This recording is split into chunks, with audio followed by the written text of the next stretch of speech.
Hindi po nga akala mong madali, mahirap pala.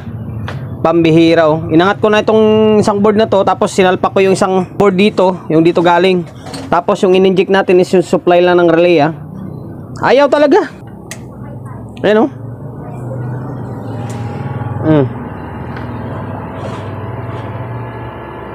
Ayaw pa rin bumaba.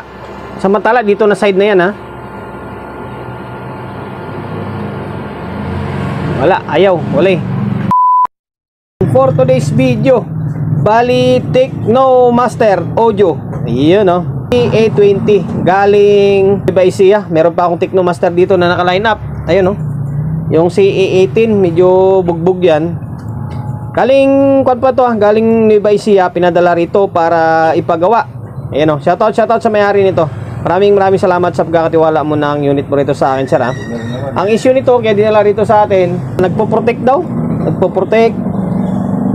Basta ako na daw bahala. Tapos i-fix bias na lang daw ulit. Ayan naman eh. Yan naman yung nabol nila dito sa atin, i-fix bias eh. Okay, pakita mo na sa inyo na working siya or may power naman siya. And then dito napapansin ko yung channel 1, may time na talagang nagpo-protect talaga siya. Yun, nag-relay naman siya. Matagal lang yung delay niya.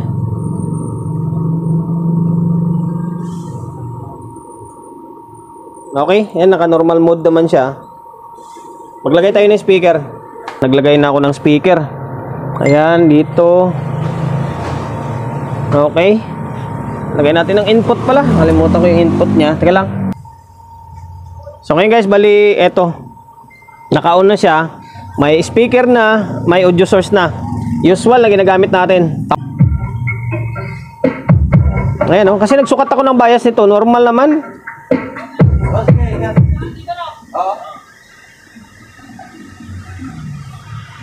Channel 2. Ayan o, solid.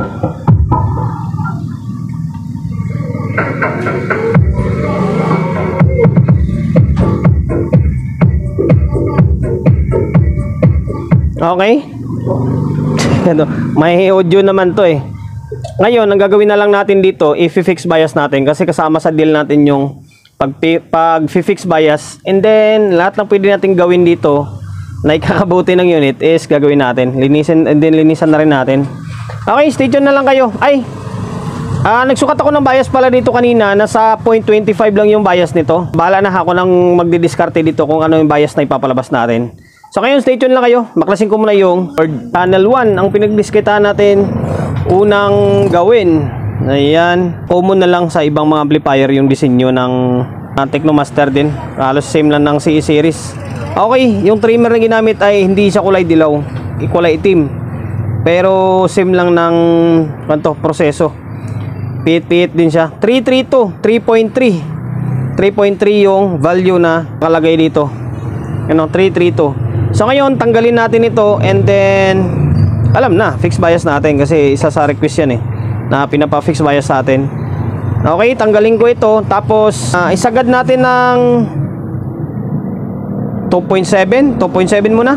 Try natin ng 2.7. Okay, binaklas and then nag-fix bias na ako para mas mabilis yung video natin. And then nakatatlong subok ako. Una, 3K namumula yung bulb natin. Mataas, nasa 0.7. Naglagay ako ng 2.7. May ilaw pa rin. Mayroong dim pa rin na ilaw. It means mataas pa rin. Nasa 0.6. Ngayon, binaba na natin. Nakadalawa. Tapos yung pangatlong subok ko pala, 2.2. 2.2 naman, nasa 0.25 lang. Mababa naman masyado. Ngayon, ginawa natin dalawang 1.2. Yan, dalawang 1.2 yan ha. Oh, dalawang 1.2. Ang labas yan is 2.4. Ngayon, pakita ko sa inyo yung bias niya. Yan. Kailangan mawala yung dim niya. Kailangan maging pino yung ilaw. Ayan, okay. Ngayon, wag naman tayo sa may 0.25 kasi masyadong mababa naman na yun. Ganda na ng tester natin eh. Accurate na ito. Katulad sa may kuha natin dati, sa may... Okay. Ngayon dito, sa may wheeler natin eh, minsan yung 0.25 dun, maabot na ng mga 0.27 yun eh. Dito, tingnan nyo, ayun o, nasa 0.3 oh. Ganda ng bias na to. Di ba? Malinaw na tunog nito.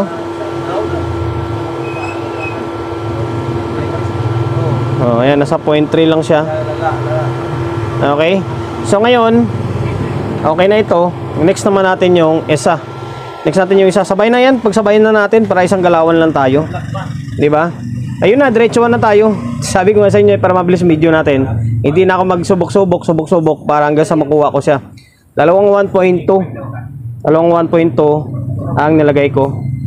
Naka-fix na rin itong channel 2. Ayan na. Ganun pa rin na. 1.2. 1.2 pa rin ito. And then, pakita ko sa inyo, nasabay na silang nakakabit. Medyo bababa na konti yung bias niyan kasi nag-iisa na lang siya.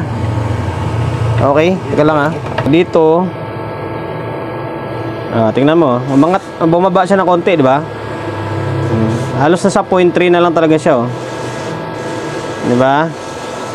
Same din dito yan. Sabay na yan. Yun lang, balistad.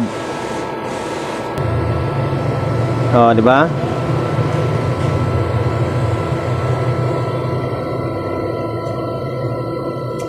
Ayan, oh. Oh.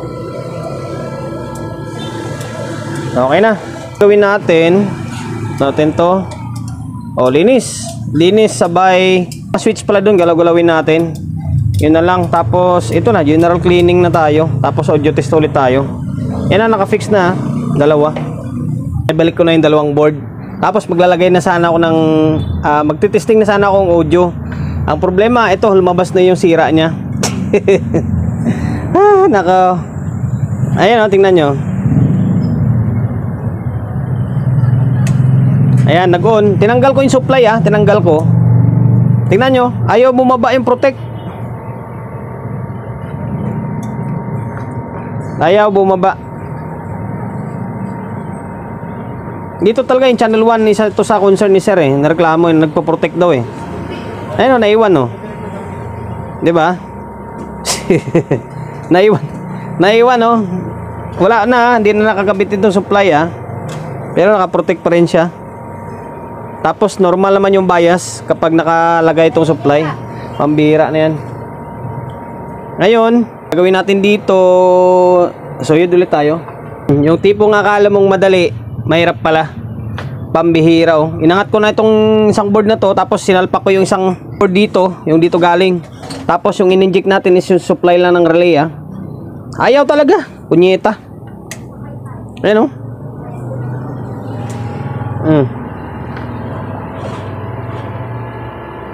Ayaw pa rin bumaba.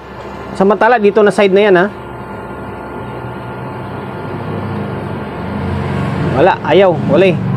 Ibig sabihin, may problema dito sa may relay section. Pambihira na yan. Ang ending, napunta tayo sa pagbaklas ng board. And then napansin ko pala, may history na talaga ng repair ito. Siguro doon sa Nueva Ecija sinubukan din tong igawin. Kaso ganun talaga yung issue siguro nito. May time na okay siya, may time na wali. Ayan, oh. Ito. Ayan, oh, basta tad-tad siya ng mga hinang, oh. Yung atin, ito lang naman yung pinalitan natin, yung trimmer lang, Yung dito, pati dito. Ayan, oh. Hindi pa ako nag-inang yan, hindi pa ako nag-inang. Honest naman tayo, hindi naman tayo nagsisinungaling, Ayan, try natin sa relay muna. Try natin palitan yung relay niya. Lintik na yan. Tinanggal ko na yung relay. Lintik na, tuklap pa tuloy yung isang linya, oh. Yan, tinanggal natin. Tingnan natin kasi itong design nito, once na hindi kumbaga hindi nag-trip yung relay, ay magpo-protect pa rin. Ayun, tinanggal lang muna natin pansamantagal, Ayan, tinanggal ko muna para makita ko sa inyo, mapakita ko sa inyo or may demo ko sa inyo na maaring sira itong relay, Okay, dito ko muna siya nilagay. Dito kasi dito yung mga tornilyo niya, Dito lang muna. Yan, ganyan talaga siguro ang issue niya. May time na okay, may time na sablay siya. Ayan, nawala, Di ba? Nawala na. Oh. Ngayon, palitan natin to. Palitan natin lintik na to. Tinuktok ko na kanina todo to, Ayaw talaga. Palitan natin 24 volts yung coil na ito. Palitan ko na ng relay. Itong relay niya, yung lagay natin is single mom. Ayan, single mom. 24 volts. Yan. Ngayon, tingnan natin. Sana maging normal na siya. Pambihira, oh. Ayan. Kanina ayaw mag-relay. Stop start. Nag-trigger siya. Tingnan natin kung mawawala yung protect niya. Medyo delay lang talaga yung protect nito. Oh, ayan, nawala na. Protect. Ito yun. So ngayon, wala naman tayo ibang gagawin niya kundi ibalik na lang ito ulit sa may board niya. Pambihira na yan. Ay, balik ko na yung board sa may heatsink. Ayan. Nag-overtime tayo sa bahay. Okay, iba na yung relay, oh. Kulay blue na. Ayan, yung stock nga ay kulay puti. Ayan. Para matapos na yung vlog natin in case na sana maging okay na siya talaga.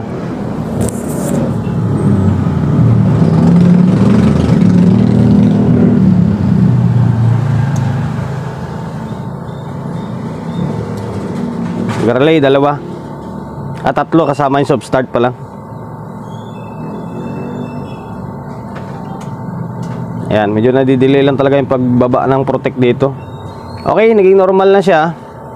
Paano kaya to? 6:47 pa lang ng umaga. Papatugtog sana ako. Okay lang, stay tuned. Maglalagay ako ng audio.